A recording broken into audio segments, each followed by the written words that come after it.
shortly be arriving at Bray. Please mind the gap. Did you know that nostalgia holds very many psychological benefits? It's classified as a bittersweet longing for the past, but in the 1700s it was classified as a disease and a cause of death on many death certificates, apparently in the Civil War and places like that in America. Triggers these days are sounds, music, songs, tastes and smells. And the reason why I mention this is because obviously on this podcast we've been doing our fair amount of indulgence of nostalgia, and we get a lot of feedback that the nostalgia is, something that people really enjoy. I suppose the theme might be that, people feel that looking back to the past, things were better than they are today and so on. But in fact, scientifically now, it's been proven that nostalgia is not a disease, but actually that warm, fuzzy feeling that we do get is actually good for us. So there you go. So, Mark, I thought you were going to stand up in front of a whiteboard there for a second. Well, I could if you want. I could go on. This is what it said scientifically. Give us some homework to do. But yeah, no, it's, here we are. We're steeped in nostalgia. People remember the summers of yesteryear, their youth. It's sort of vignettes on their life. That's why people write memoirs as a collection of memories and stuff. And we always think that the faraway days were greener or something.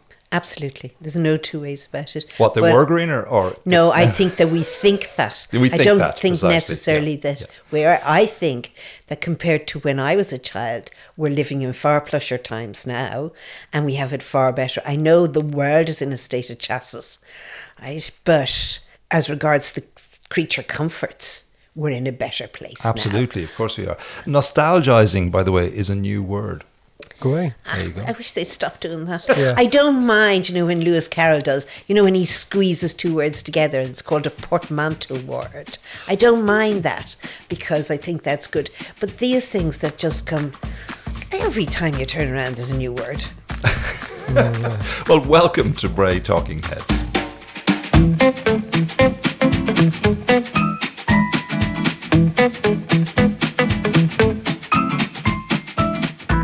So, once again, it's Mark, Pat, Leah, and welcome again. Pat, you've got something on your mind. You know what that is, Leah? Oh my goodness. What? I know what it is, even though I don't drive a car. It's a parking ticket, isn't it? Yeah, no, it is the bane of Bray. Parking ticket. Well, okay, no, but what I mean is, it's not the parking ticket that used to get stuck on your windscreen for illegal or overstaying your welcome. It's a parking ticket that you kind of print off the machine and you put on your car. What I noticed about Bray is in all the car parks, in all the areas on the seafront, in the different car parks, people are very generous in recycling and also giving back time. So they're giving back time that they've paid for to you. I think that's wonderful. Yeah, I've seen it quite often where I live, and I think it's just a lovely gesture, a small thing, but really can be very meaningful for people, can't it? Yeah. I bet in the small print it says not transferable. It probably is. I mean, I did it twice in one day last week, and then I was parked down the seat. I was parked down the seat, and then somebody came up to me just before I was going to get out with a North of Ireland reg car and gave me a ticket, and say it was 11 o'clock or 10 o'clock in the morning, whatever it was. Like, it was up to like 3:30 or 4. And they gave it to me. They actually walked up and gave it to me. I think all of those things are really important in life for a community. Yeah. I think all those tiny gestures, it's if you've already paid, it's no skin off your nose. You cannot get the money back. Yeah, and I don't begrudge the 50 cent, say, parking down on Strand Road or whatever, because it's like, I think it goes back somewhere, and that's for 1 hour. I think if you went on supposed to go back somewhere. If we could see the results of where it goes back to, that would be absolutely wonderful. That's fair comment. Yeah, absolutely. Yeah. Or even if they let us know, you know what I mean. Transparency is really important. We hear about, they're getting all this money and it's doing such and such, but nobody ever categorizes for us and hands us something and says, look, that's what your money has been used for. Like a pie chart of where it's going to. Absolutely. Yeah. I mean, it's really interesting. If you're in the voluntary and community sector, you can't spend a penny without having to account for it. And yet you have government departments going off and spending, and county councils going off and spending millions. And then there's a big hurrah. So far, what have we got? The bicycle shed. Oh, do you remember the famous photocopier that didn't fit in the doll? That was a particularly good one, Yeah. There was the battery that they built down in the west after they had taken down a load of trees that there was bats living in. So didn't they erect a battery for the bats? By the time they'd erected the bats themselves were well gone. They discovered that they, could get a new home. I think it cost them the tune of 85 grand for that particular folly. And we won't mention the voting machines, or maybe we. Oh no, I think you should mention the voting machines. They were particularly good. Don't you think? All the metro and the plans and that it was given approval in 2011, I think it was. And that's still lying there and whatever, I think they're afraid of the Tua de Dana. Weren't they the ones where the fear blogs of the Tua de Dana that lived under the ground? It was the fear blogs, wasn't it? I think it was them. Really. Oh, and the big one, of course, is the Children's Hospital. Is it ever going to get finished? It's in the wrong place. Speaking of children, do you remember doing your first Holy Communion? Oh, I remember it very clearly. Well, we're going to bring you back in time because Freddie Morahan, the famous Freddie from Londis Supermarket on Bray's Main Street. Was it London's or Rondis or Rogan's? Well, no, it was Rogan's first, okay, because that was how Freddie took over the business with his brother Alex. They took over from Rogan's, but they kept the name, I think, for a long time. Then it went to Londis. Now, just to tell you where that is for anybody listening in, is that you have the Jasmine House, and then to the left of the Jasmine House, it's a Pete's parlour now, and that was Rogan's, aka opposite Navarro Road there. Yeah, if you drove up the Navarro Road, you could drive straight through the window if you kept going. Not a good idea. But anyway, Freddie, who was also a shopkeeper, but he was also a broadcaster on Bray Local Broadcasting, and he did a program called Uncle Bob's Breakfast Program, which was just for children. And back in the 80s, we're not quite sure what year this was recorded, but listen out for some of the kids here. It's absolutely fantastic recording. He went to Miss O'Donnell's class, room 7 in Ravenswell School, and here he is talking to Graham Lee. Well, this week, boys and girls, Uncle Bob's Breakfast Show goes back to the classroom. And the classroom we're in is Miss O'Donnell's class.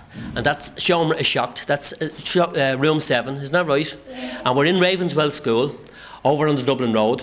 And it's a lovely warm classroom.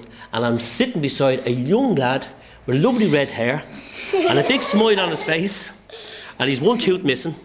And his name is? Graham. And what's your second name, Graham? Graham Lee.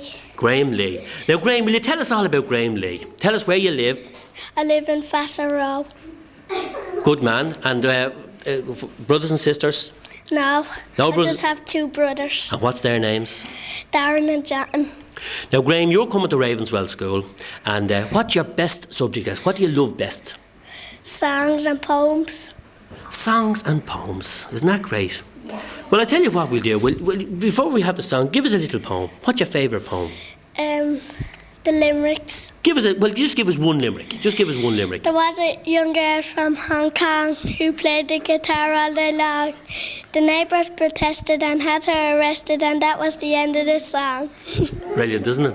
Very, very good. Yeah. Now, you're going to make your first Holy Communion in when? May, is it? May, yeah. And you're all set? Yeah. You're all set for the first Holy Communion. Now, Graham, did you ever go to the zoo? Yeah. And what was the best animal you saw in the zoo? I seen the best animal was the giraffes. And why was he the best? Because he was eating the trees. He was eating the leaves on the trees. Describe what a giraffe looks like. He has a big long neck and long legs and a skinny body. Graham, have you any aunts and uncles living around Bray? Yeah. Would you like to say hello to them while you're on the radio? I would like to say hello to my nanny and Mary. Where does she live? She lives over in Vassar Row. Ah, yeah. Well, Graham's nanny over in Vassar Row. Graham is thinking of you, aren't you? Yeah. And that, brilliant. That's just brilliant stuff, isn't it? Yeah. Absolutely fantastic. And our thanks to Freddie for that tape. And there's much more to come from that as well. We'll play at least one more before the end of this particular show. So I mean, he was a natural, wasn't he, Freddie? Yeah, Freddie was. Do you know what? He had a way with kids, to bring material out of them, like the school around the corner. It used to be on RTE, Paddy Crosby. He was able to bring the material out of them without any kind of, send up. But it was funny, and the natural innocence of the kids talking, And then for us, who are probably thinking, what age is Graham Lee now, Whatever he is, he was a very articulate young man. Yeah. And I really liked the fact that he liked poetry and singing. That was lovely. I hope he continued to like poetry and singing. Yeah, indeed. And that's nostalgia now, isn't it? That's proper nostalgia, isn't it? It is. It is proper nostalgia. What's improper nostalgia? I'm sorry, but Real nostalgia then, okay. Thank Real you. nostalgia. Have you any more? Oh, well, actually, we do. This is another girl from the class, and this is Michelle Boyle. And now, boys and girls, I'm joined now by a lovely little girl with a lovely blue and black headband and a big smile on her face. And what's your name? Michelle Boyle. Now, Michelle, where do you live? 21. She lives 21 where? Old View. Old View. Now, Michelle, will you tell us, do you like religion at school? Yes. And you're going to make your first Holy Communion, Yeah. aren't you? Now, have you got, has your mummy picked out your dress yet? Yeah, I have it. Can you describe the dress to me? There's a big bow at the back and there's all little bows coming down with diamonds on them. Oh, that'd be lovely. And it's in white? Yeah. And is it long or is it short? Long. And what are you going to have on your head? It's a little hat with a long thing at the back. Oh, that'll be lovely. That'll be lovely. Now, what's the best story you can remember now that Mr. O'Donnell taught you about Holy God? You know the stories now that you read. Zacchaeus. Will you tell us the story about Zacchaeus?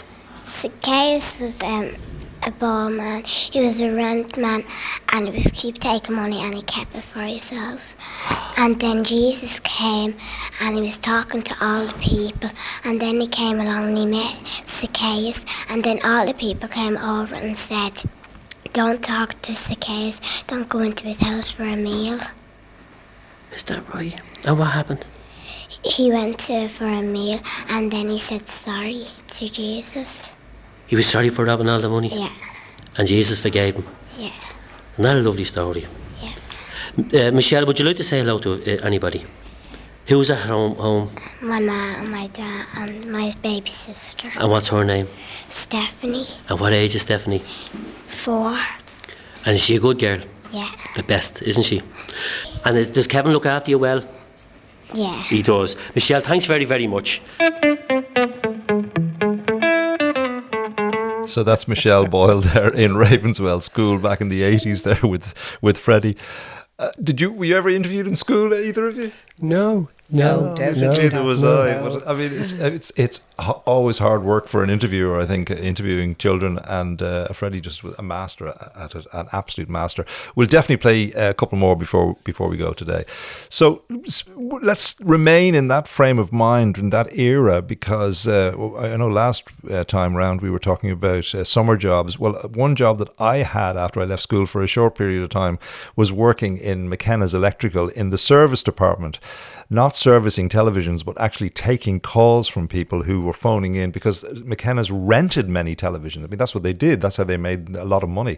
And so if you had to rent a television from McKenna's, and it was on the blink or giving trouble, you phoned in. So like all the various things I used to write on the cards were things like, no colour, no signal, no UTV, I think it was, or HTV, I think it was back in the day. And sometimes the engineers would arrive out to the house and, the rabbit's ears weren't plugged in or the television was in the wrong position. I mean, how could you forget those days of like snowy pictures? And in the summertime, it was impossible to see the signal, wasn't it, on a television? Yeah. Remember those days? That's right. The atmospherics, that's they call it, used to upset the reception. So I met up with a man who now is in the Bray men's shed, which we should cover. And Malcolm Hill is his name. Now, Malcolm Hill worked in McKenna's, Mark. First of all, I remember him, yeah. Well, Malcolm, first of all, worked in, his brother used to work in Murdoch's. They had the television business going there as part of their thing, and then they were getting out of it, and he had served his time there as a television engineer, and then he was, I won't say headhunted, but he went across the road to McKenna's, to where you knew him when you were a young fella. I met up with Malcolm, and I began by asking him about all the different rental shops in the town of Bray renting TVs. There was lots of them. There was McKenna's, Murdoch's done a bit. I was leaving Murdoch's. Basically, I was made redundant in Murdoch because they were giving up the TV business and they were getting out of it. And Wally McKenna was on the main street and he was looking for an engineer, and I got a job with him. But Hazlitt's were just down the road. Dicker was straight across the road. Stanley Nolan was up the road, although he didn't do an awful lot of television. He'd done more sound than television. But there was a lot of the Dublin companies, RTV and TV rentals. A lot of them are gone now. They've gone. So were you involved before RT started in 1962? Was TV around here before then? I was in the business when RT2 opened up, but RT1 would have been already in existence when I started. So for our younger listeners, they mightn't even get this. First of all, there was waiting lists for telephones for a start. There was no mobiles. There was no such thing as the internet. Computers, probably the bank had one or two. But the TVs must have been one of the most exciting things to happen in people's lives. They were, and they were, to me, they were more important than the doctor nearly. If they hadn't got the TV for the kids at night or the weekend, there was mayhem and it was murder. They just couldn't survive without a TV, and that's how it was. And they'd only 3 channels: HTV, BBC One, and RT1. That's all they had. And the BBC and the ITV or HTV was a massive snow. And then, of course, the whole family sat in the one room watching the one programme. Oh yeah, that's all they did. There was only the one channel. The capital outlay of the television itself, how would you compare that to a price today? Because most of these shops rented out TVs. Probably a month's wages to buy a TV, a black and white TV back in those days. So consequently, most people rented their TVs. And when I went to Walter McKenna's, the colour TV was starting, only just barely starting now, about 71. And he was expanding rapidly at that stage, and rental was a big thing. People went up and paid the rent in the shop. McKenna's in the main street in Bray, they walked through the shop, up 2 or 3 steps to the cash desk. Mary Woods would have been on the cash desk. And on a Saturday morning, all the old ladies would come in with their 7 and 6 for their week's rent. They weren't as slim as we see them now, like they're kind of very slim and square. But back in the day, they were bigger and heavier. Monsters. My back's still killing me from it. Yeah. They were monsters now, they really were. It took me all my time, and I had long arms, and it took me all my time to get my arms all the way around it to carry it, so they were heavy and big and bulky. There's a lot of metal in them. Yeah, they generate a lot of heat, and they didn't come on instantly. They kind of. Oh no! They took a minute or so to warm up, for the valves to warm up. Yeah. And so, but people used to wear their clothes, and the cat used to sit on the back of the grid because it was warm up there. Yeah. And many times you go into the head, and somehow the back of the TV was covered in cat hairs, inside, and it was a fire hazard.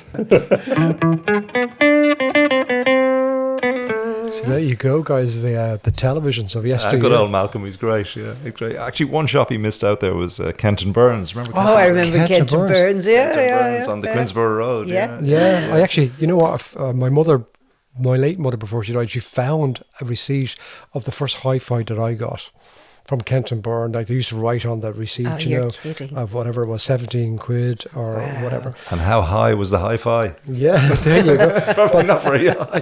So, back in the day in Bray was full of aerials. There was aerials on the roofs. You wouldn't see massive that now. aerials, like massive, not they were tiny little huge, things. Yeah. Huge things. Yeah. I was glad to see those go.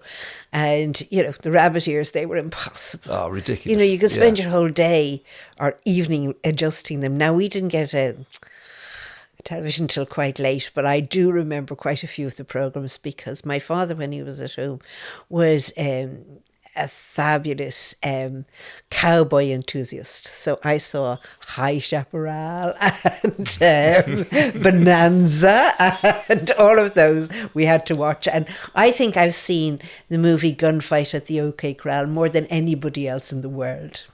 And what people used to do before colour television, or even when it came out as colour television, and they couldn't afford colour television, they would stick the orange paper over it, like Lucasade paper over to make it look like a colour, yeah. I actually remember the first colour television on our road. But interesting as well about TV viewing, your life kind of evolved around the TV schedule a little bit, didn't it? Like I can remember Match of the Day, obviously football on a Saturday night was a big treat. Watch that, and then on a Sunday Journal afternoon, on a Tuesday night Farmer's at Journal. 9 o'clock. Farmer's Journal. What are you on about? I had a great aunt that lived on the Meath Road, and nothing would do her but to watch Farmer's Journal. Oh, for God's sake. What about Top of the Pops on a Thursday night? Top of the Pops on Thursday. Oh, that was very important. Vital. And for a lot of young girls at the time, Dr. Kildare was very important as well.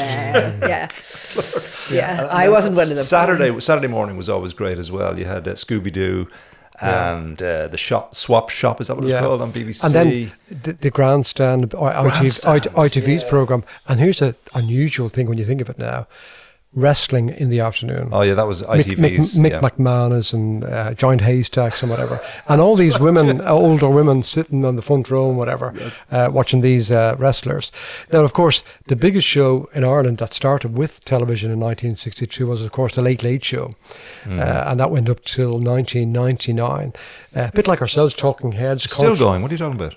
Well, obviously, with Gay Byrne. Gay Byrne at the proper helm. Late Late Show. He was... he was extraordinary. the topics. Really. I didn't always agree with him, but he was a superb interviewer. Superb broadcaster. I don't think I've seen anybody to match him. Yeah, to be quite honest fair with comment, you. yeah. An awful lot of them talk over their guests or stop they're afraid of pauses almost. Yeah. Mm-hmm. I mean, Dermot Ferrisher regards it as like Ireland baiting itself on the Late Late Show. So, and in a little small way, I suppose about Bray, here we are talking about our hometown. The good, bad and indifferent. We haven't talked about religion. We haven't talked about religion, which the Late Late Show does and did, or contraception, or... Well, I heard that the Late Late Show, there was no sex in Ireland until the Late Late Show mentioned it. It's true. It's true. And now, I asked Malcolm before, on some of the interview there, does he watch television now? And he said he didn't, but he said he got a smart TV when COVID came. That was his first smart TV. And he didn't watch television. He spends his time watching YouTube and wood turning and those kind of programs where they're kind of instructing you how to make stuff and whatever. Yeah, and I wonder, there probably aren't, or there isn't a need for TV engineers on the same scale as there was back then, because you buy a TV now and it doesn't break down. They just don't break, well, when they break down, they're disposable.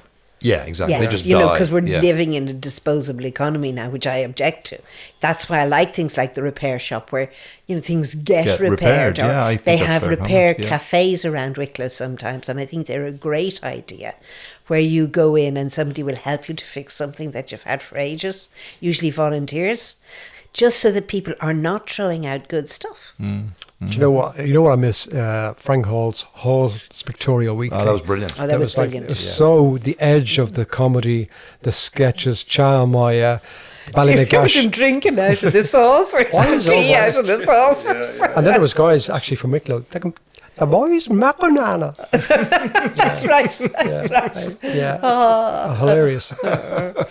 Anyway, okay. Well, look. Before we go, shall we quickly go back to Ravenswell School? Oh, that would be lovely.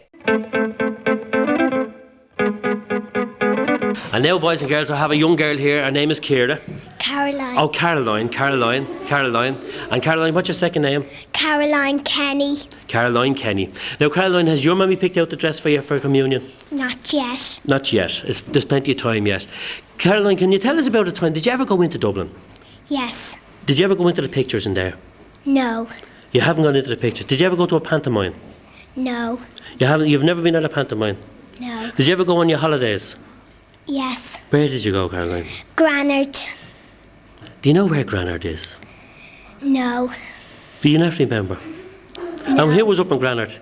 My nanny Kenny and my granda Kenny. And what is it like?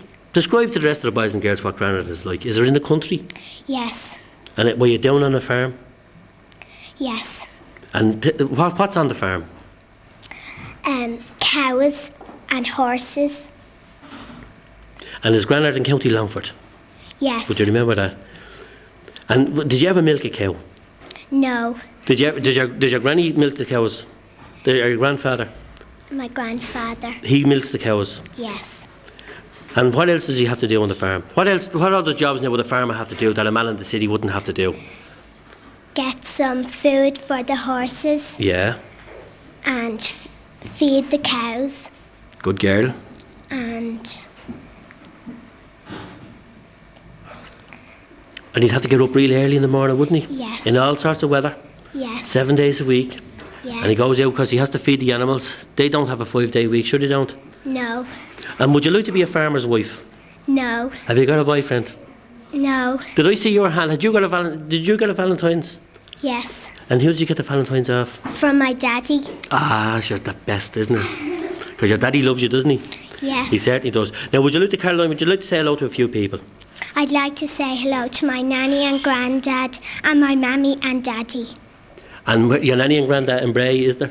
Yes. Where are they, what's their names? Lavinia and Edward McAvoy. And where do they live? 2 Pollard's Terrace. Where is Pollard's Terrace? It's just down the road a bit. From where? Green Park Road. Ah, yes. Green Park Road, I know well. Caroline, thanks very, very much for talking to us. Uncle Bob there once again at Miss O'Donnell's classroom, room 7 in Ravenswell School in Bray back in the 1980s, and we've worked out that we reckon that those boys and girls are probably in their 50s, probably 40s or 50s now, late 40s, early 50s. So please let them know that they're on this podcast, and there'll be more of them as well. Do you want to be? Would you like to be a farmer's wife? No, a wise girl. It's surprising nowadays. You'd have to say, "Would you like to be a farmer?" But you know what was good about it is that. And it's a pity there isn't more. In, I think it was the 20s or the 30s, every child in Ireland was asked to go out and interview either their grandparents or an elderly neighbour or somebody in their district about the folklore of that area. And as a result, the Folklore Commission have this massive collection of stories from tiny little places all around Ireland. And was it recorded in audio or just documented? No, it was just documented. Yeah. But I was hoping that, the Folklore Commission or whoever's there now, the Heritage Council, would actually do the same now. You can imagine grandparents now, maybe in their 60s, they started living a completely different life than the kids are living now. Well, as we've already said on this podcast, we lived a different life to people are living now. When you're talking about TV and all that kind of stuff prior to the internet, I mean, the internet's changed everything, really, hasn't it? Yeah, and the ability now, kids would really have a phone. I don't know what ages are allowed to have them at, but a smartphone can, you could record on the memo. It can transcribe straight away, so it's very easy to collate all that material now. The quality is so good that we never had so much archive material and even the photographs. Like when you remember people taking photographs years ago, you had to wait for them to come out of owns to see did they turn out, and now people are taking like 55 shots of the one thing. Yeah, that's true. Do you know what I saw? What was those cameras that the film came out immediately? The Instamatic, Polaroid. Yeah. There's a new version of those now, and I saw one recently. They're fantastic. Yeah, they are. Yeah, they use them at weddings a lot for people. So they take a shot of people as they come into a wedding, and then they as the photograph is developed, it's stuck up on a board so everyone can see them straight away. That's a great idea, isn't it? It's much nicer than digitally done, I think. Yeah. And as we kind of come to the close of the show, and we were talking about the subject of nostalgia writ large all over the show, radio stations, Spotify, all trade in nostalgic music, and the teenagers of today, their taste is sort of nostalgia, big time. It's yes and no. I'm not sure that I'd 100% agree with that. I think they're influenced by a lot of different influences. Do you know what I mean? But I mean, how much modern music do we listen to? So, I mean, up to date contemporary music. For instance, Kneecap. Have you ever listened to them? Yeah, I have. Yeah. And what about you, Pat? Never. I'd heard of them, but never listened to them. You've heard of them because of the controversy. Yeah. But so I think the teenagers are listening to the music of their time with a smattering of the older stuff. Okay, so I'm going to put you on the spot now. Pick one record. If you were to be on the Desert Island Discs and they were asking you to pick one record, what would you say? Just one LP or one single? One track or one track. One single. Oh, I think I'd have to go for Fairy Tale of New York. Okay. Yeah. Grand. Yeah. I'm trying to think of the one that I would pick. Mr. Blue Sky I used to love, but until the National Lottery kind of seemed to have bought the whole thing out and spent all their big mega bucks on... but there's some great tracks. You see them on BBC4, the station of nostalgia, Mark. Yeah, and you didn't ask me mine. Yeah, go on. I was going to ask you. I'm not going to tell you now. I'm going to tell you, it's either J.J. Cale, is it? No, J.J. Close. Cale. Could be J.J. Cale, yeah. John Martin. It's going to be left field anyway. It's very hard to pick one track. God, if you're stuck on a desert island and you can only listen to one track, you wouldn't want to keep listening to the same. You go mad. That's why I thought track. Fairy Tale of New York was at least you could think about it. Yeah. Did the band actually play? Why would they play, Galway Bay at Christmas? It's completely inappropriate. Yeah, it's a great song. Yeah, I don't know. Well, my first record was Dire Straits' Sultans of Swing. First single. Yeah, the Sultans. Yeah. My first single was Everything I Own, I think it was, by Ken Booth. Oh, yeah. That kind of reggae type thing. Oh, no, it wasn't. It was Greyhound. I Am What I Am. Oh, I never even heard of it. Yeah, well, there you go. Yeah. I won't sing it for you. Well, on that note, and until next time, it's goodbye from me, Mark. And goodbye from me, Pat. And goodbye from Leah. You've been listening to Bray Talking Heads, stories from a seaside town. To contact the show, email braytalkingheads@gmail.com. Follow us on Facebook, Instagram and Blue Sky at Bray Talking Heads. Bray Talking Heads. History, stories, opinions and conversations. A podcast for Brayites everywhere.